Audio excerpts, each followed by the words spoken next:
This Family Life News podcast is made possible by the support of listeners like you.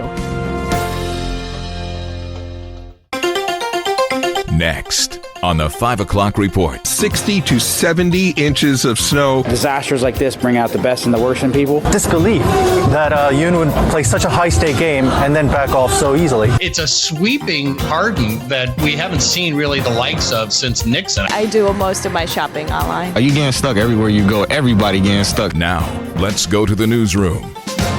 Good afternoon and welcome to the broadcast. I'm Family Life News anchor Sarah Harnish. 16 days until winter, and guess what? It's pretty much here. The National Weather Service just posted winter storm watches for 4 counties along Lake Erie, the same towns that got hammered with lake effect snow the past 5 days. Just downwind of Watertown and to the east of 81, there are reports of anywhere from 60 to 70 inches of snow. For Chautauqua, Erie, Bradford, and Cattaraugus counties, the alerts kick in at 7 tonight, and this is what that means. Not expecting what we just got, but maybe another foot and a half of snow for some of these higher terrain spots in Chautauqua County and Cattaraugus County, on top of the already near 5 feet of snow. And Arctic air bringing cold temperatures for all of us Thursday. Kevin has your full forecast coming up in a few minutes. Erie, Pennsylvania says it's ready for round 2. The president of the Fairfield Hose Company tells Erie News Now. Disasters like this bring out the best and the worst in people. We're just at that point where a lot of people are getting tired and frustrated, but we're here to help. We're going to do the best we can with what we have. Katie Zeitler is general manager of Hose Company 27, which became a port in the storm, giving shelter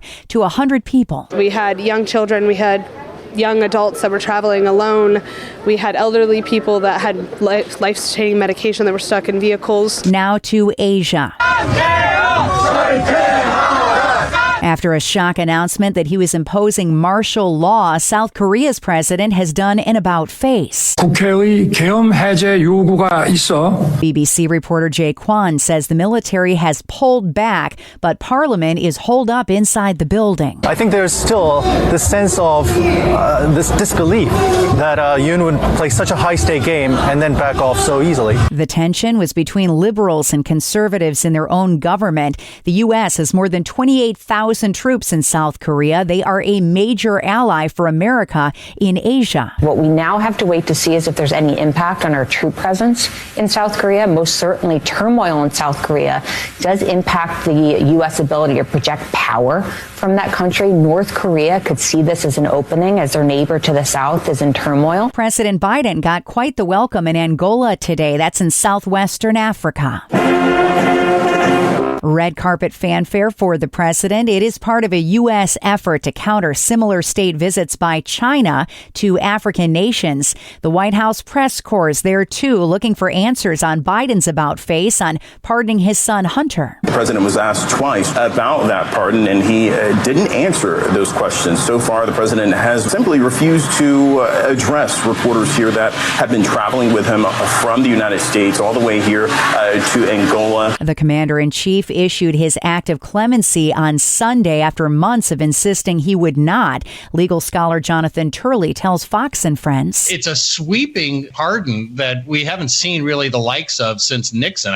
It's pretty unprecedented in that respect. You know, the Bidens have been notorious for nepotism and influence peddling. They are the goats of this favorite form of corruption, and this pardon really sealed that status. Hunter Biden was scheduled to be sentenced later this month on weapons and tax charges. President-elect Donald Trump's pick for Defense Secretary Pete Hegseth is on Capitol Hill today. What Hegseth is doing right now is essentially a series of meet and greets with Republican senators. These are the senators who he will need at the end of the day to support him after his confirmation hearings if he wants to get confirmed. Donald Trump will be traveling to Paris this Saturday to attend the reopening of the historic Notre Dame Cathedral. The 860-year-old church was damaged in a devastating fire 5 years ago. 50 world leaders are expected to attend the invite-only ceremony. A congressional subcommittee has concluded its 2-year investigation into the coronavirus pandemic. Once again, it just reinforces what most Americans know, is that this didn't come from some bat in some wet market. Instead, it came from a lab that was funded by U.S. taxpayer dollars. Former National Security Advisor John Elliott, the 520-page report finds social distancing and masking were not backed by science. It also found children lost decades worth of learning when schools shut down in the days of COVID.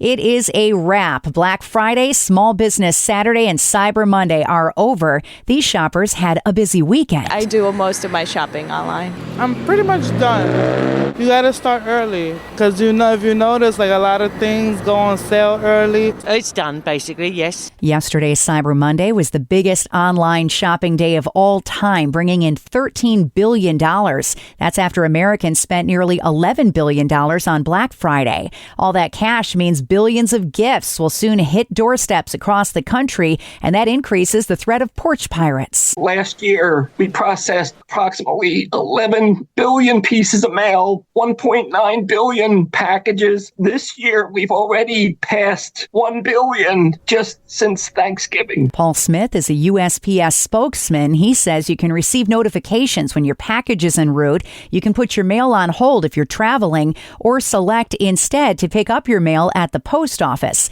And if your package is stolen, you can file a claim with the Postal Service. Sometimes the senders will make good on the product that they're selling, sometimes even credit card companies. So definitely don't give up and surrender. Tips to protect your gifts. Still to come on the 5 o'clock report, we'll take a trip to snow-weary Erie. Snowmobilers are filled with glee, and the average American puts on 5 pounds between Thanksgiving and New Year's Day.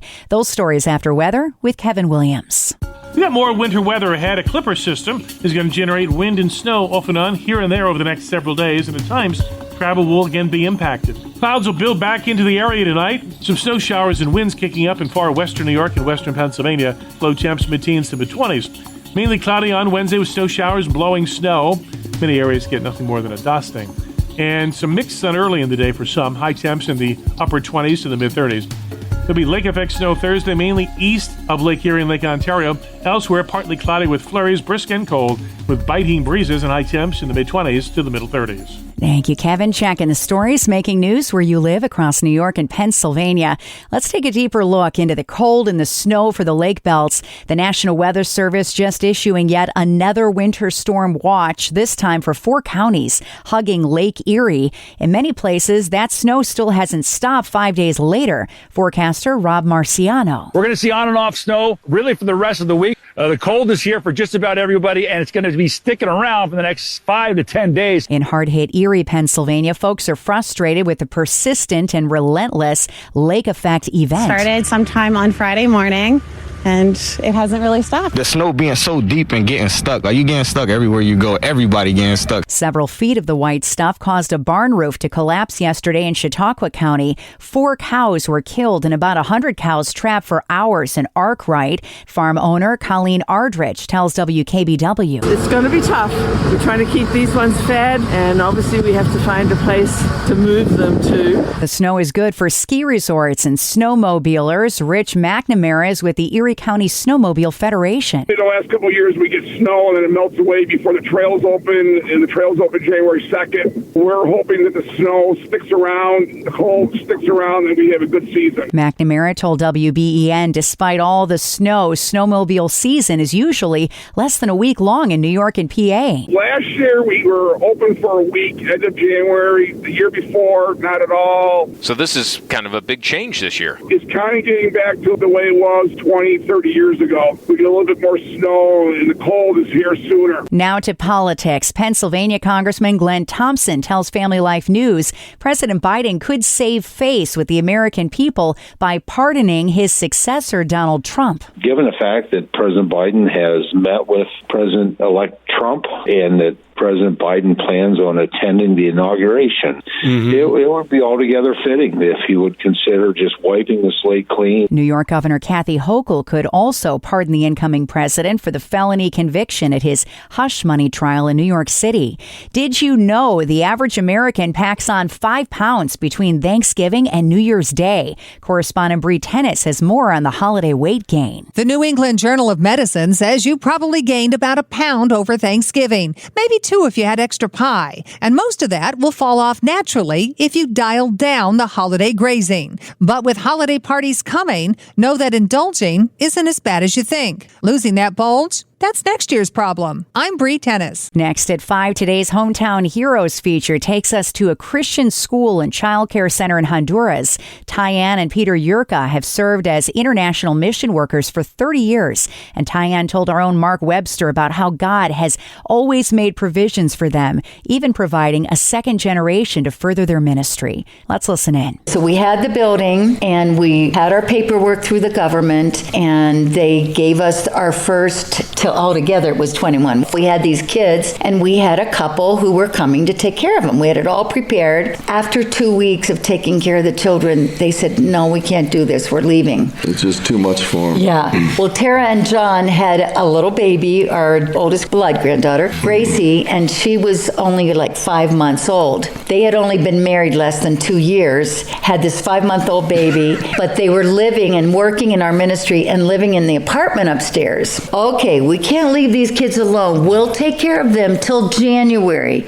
Will you get somebody by January? We said, yeah, we'll look for someone. Well, after a few weeks, they fell in love with the kids and they said, God told us to raise them. So, we got these kids in, and I said, well, this is great. This is going to be fun and easy. We're going to take care of the kids.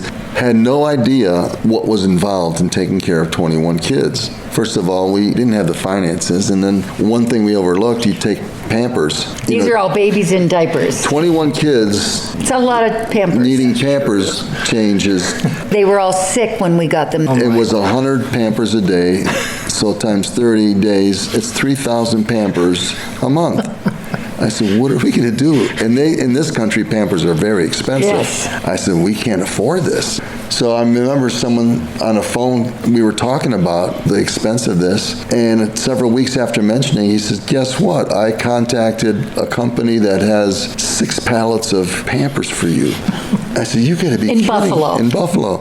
So he shipped them down there, and we had, Pampers take us through those Pamper stages. Literally, Annie sent baby beds and baby cups and baby bottles. We had enough to take care of them the whole time. And that's kind of like how every step along the way, when we're obedient to what God calls us, the provisions flow. You can check out the full Hometown Heroes interview at familylife.org or on your favorite podcast player. Time next for tonight's market report, brought to you by Faithward Advisors. Wall Street is closing mixed ahead of fresh economic data. The Dow Jones Industrial Average lost 76 points to 44,705. The S&P 500 added 2 points to 6049, and the Nasdaq rose 77 points to 19,480. Faithward Advisors is a Christian financial planning firm online at faithwardadvisors.com.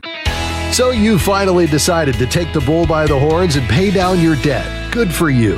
Hi, I'm Rob West with another Faith and Finance Minute. You've got 2 great options for debt reduction, the snowball method and its big brother, the avalanche method.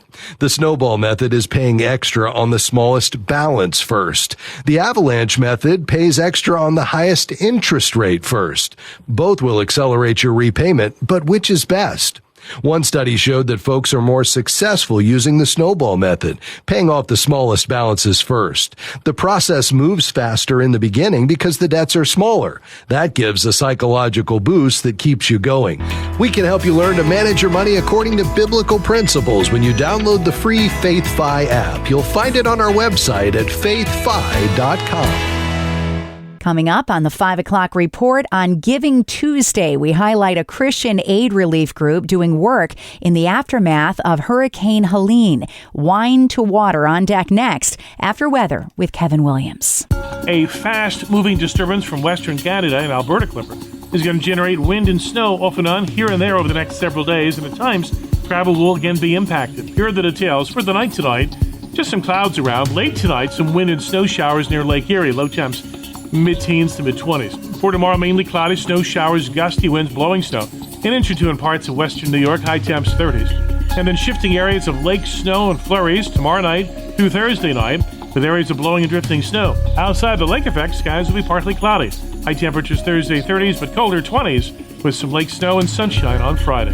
That Arctic air on the way. Finally, at 5, today is Giving Tuesday, an important day of charity for nonprofits all over the country. Tina Owen is vice president of the Christian group Wine to Water that's been doing relief work in western North Carolina in the aftermath of Hurricane Helene. 15 days at my house with no electricity, 21 days with no water at all, and 52 days without any drinking water. This tanker behind me was one example of how we brought thousands and thousands of gallons to people who needed water right here in Asheville for weeks and weeks on end. The group has been using those tanker trucks to bring water, but also has been building tiny houses for those still in tents in 20-degree weather. This man moved his family into one of them this week, and it was caught on video. Wow. I don't know what to say. I'm kind of speechless right now. My family had it rough, and I had it rough before the flood, and I don't know what to say right now. I'm just so very thankful and blessed. Owen explains why it's so important for you to find a nonprofit that matters to you today and give to make a difference for others. It really is this chance to say to the world, what do you care about? Black Friday, you buy things maybe you feel like you need or you want. This really launches us into the giving season. And for us, it's really been an incredible gift just to live here in Western North Carolina, to be part of this response to this hurricane and help people, whether it's water, shelter, and whatever they're need next to get back on their feet in the months and months ahead. Wine to Water, the name of that Christian aid group. And that's the world that we live in for Tuesday, the 3rd of December. I'm Sarah Harnish, and this is the 5 o'clock report on Family Life. Thank you for listening to this Family Life News podcast. If you've been encouraged by what you've heard, please share it with others and click the subscribe button to automatically receive future episodes. Family Life is a listener-supported ministry. Podcasts like this are made possible by your financial partnership. Find out more at familylife.org.